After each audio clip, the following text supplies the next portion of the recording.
And as we always do, we bring you the facts. So the reality is the richest Americans own the vast majority of the US stock market, and that is according to Fed data.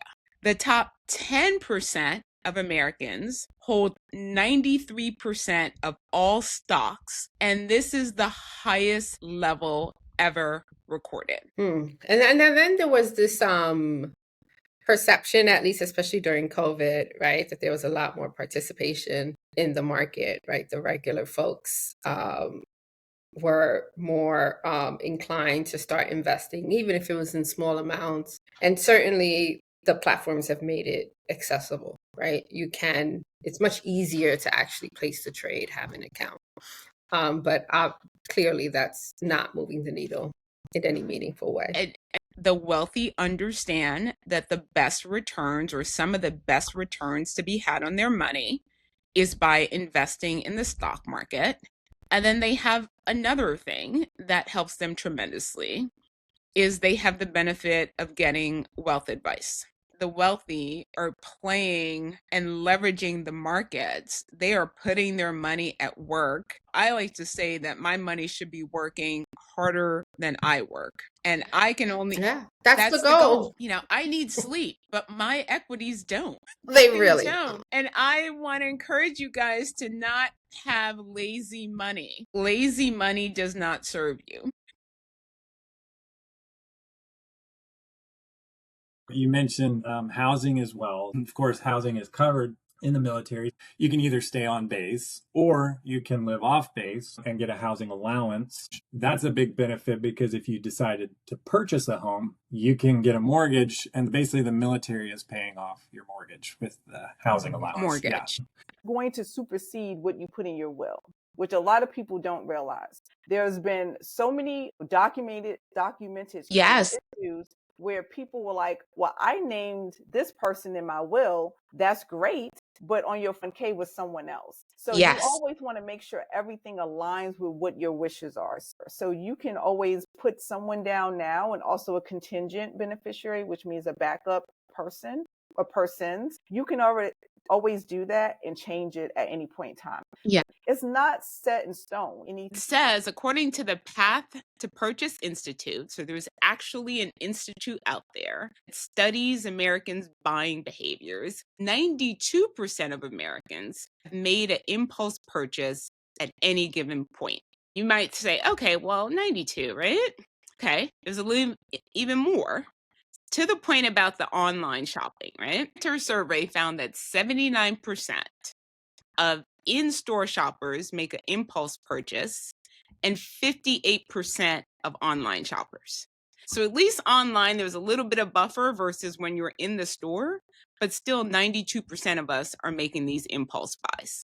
Matthew, can you tell folks like what the S&P 500 is? Yeah. The S&P 500 generally covers the largest 500 US companies that are publicly traded. Now, not every large company is going to be in the S&P 500. There's some criteria to get in.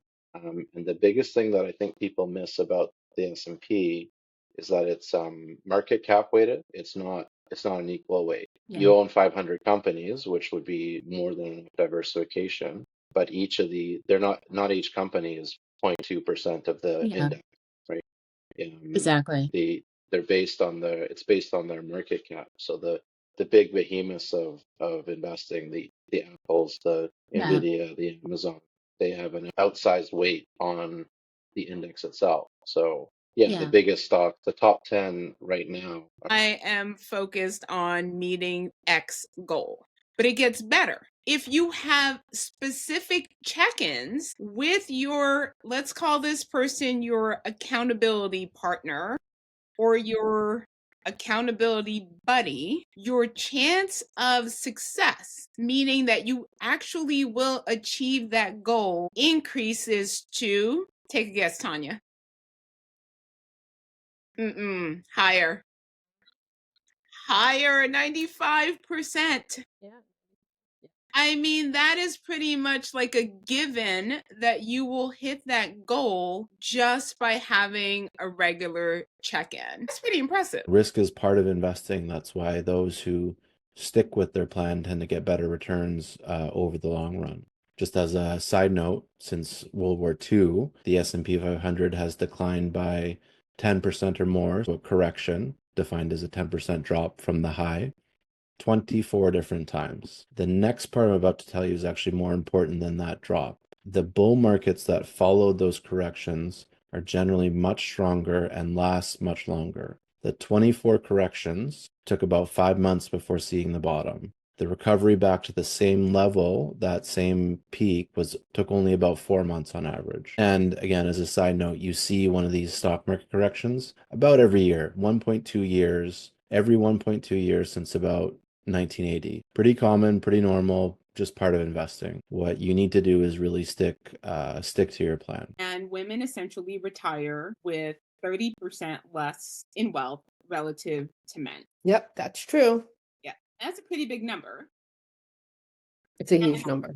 A lot of it, and I sort of want to echo that we hear a lot of stuff out there that would suggest that this is how women spend, etc., that sort of contributes to the wealth gap. But the reality is the wealth gap for women is largely driven by the pay gap. Yeah. Women on average make 82 cents to the dollar of what a male earns. And over time, that number really adds up. It adds up to anywhere between 400,000 to $1.2 million in difference, and not a positive difference, a negative difference when it comes to building wealth. It's a lot of money. It's a ton of money, right? Like most people are trying to retire with $1 million, and that wealth gap is impacting us to the tune of anywhere between 400,000 to 1.2 million bucks. Yeah. You can book a call to learn more about us, to learn more about how we help. It's free. You to can talk book to a the call planner. with Tanya. Yes, you can. My Calendly link is there on the website. So highly recommend that you do that. So we've given people some homework, right? Yes. Obviously, Go to Wealthmore. wealthmore.net, book a call with Tanya. We will share the data with you guys so you can look at it on your own to see the power of investing. But the key is to get started and stick with it and have solid advice along. Listen, we have a new year in what, 11 days? I mean, I'm not a big fan of New Year's resolutions. You can start today. Can start